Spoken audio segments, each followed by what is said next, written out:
Hello, this is James, and in this video I'm going to be taking a look at Remnants of the Arcane, a dark fantasy puzzle game from Glowing Quartz Indie.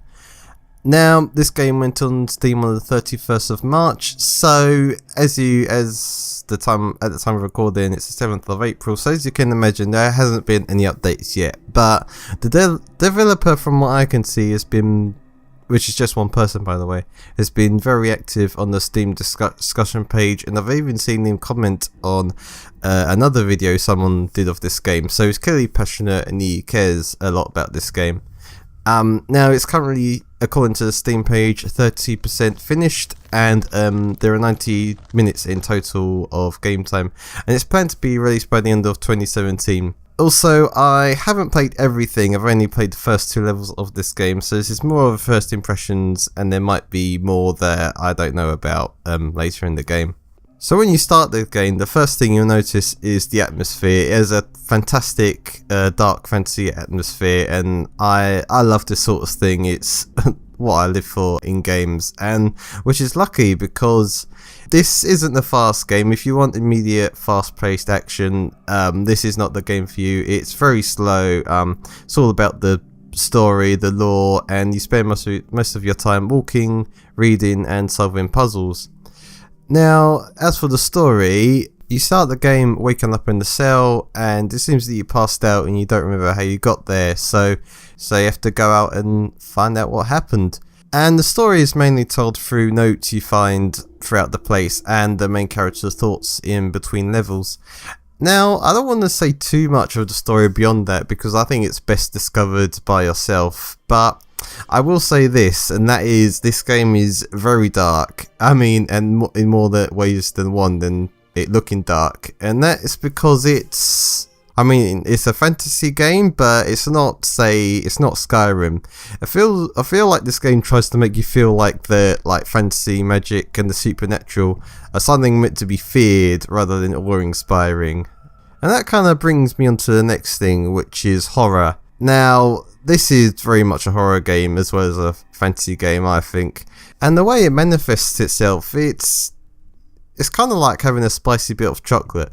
Now, bear with me here, because it's like, first you enjoy it because it's chocolate, or in this case the fantasy atmosphere, but then the spiciness or the horror kind of kicks in, and it becomes a lot more prominent than you first thought.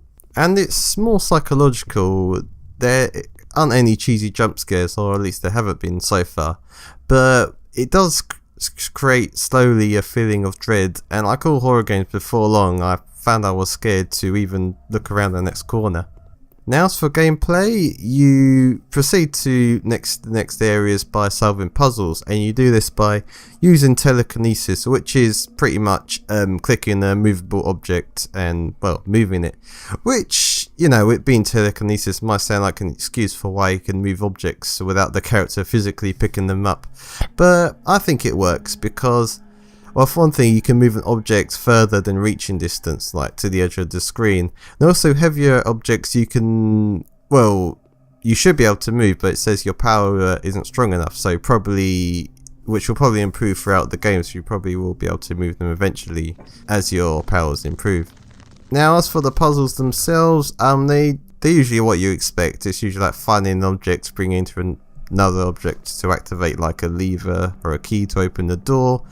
And I found them pretty challenging. It might be because I kind of sucked, but I actually had to look up some other gameplay to get through them. So yeah, I imagine they'll probably get more challenging. So they're not that easy, I didn't think anyway. Now, this game is very punishing. As mentioned before, there are levels, and there are actually no checkpoints in between levels throughout, because if you die, and yes, you can die in this game, or get stuck and have to restart, you have to restart right at the beginning of the level and can't like halfway through.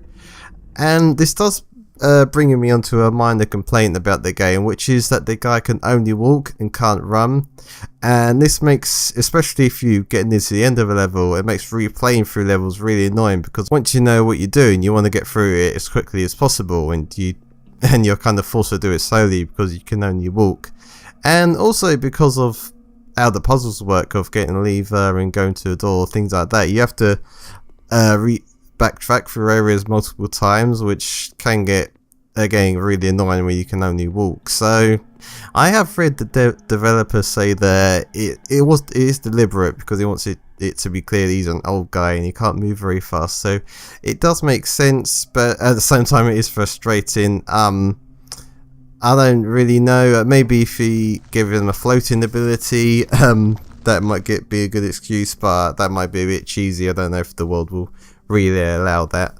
But yeah, those minor frustrations aside, if you couldn't tell, I really love this game. I think it's shaping up really well.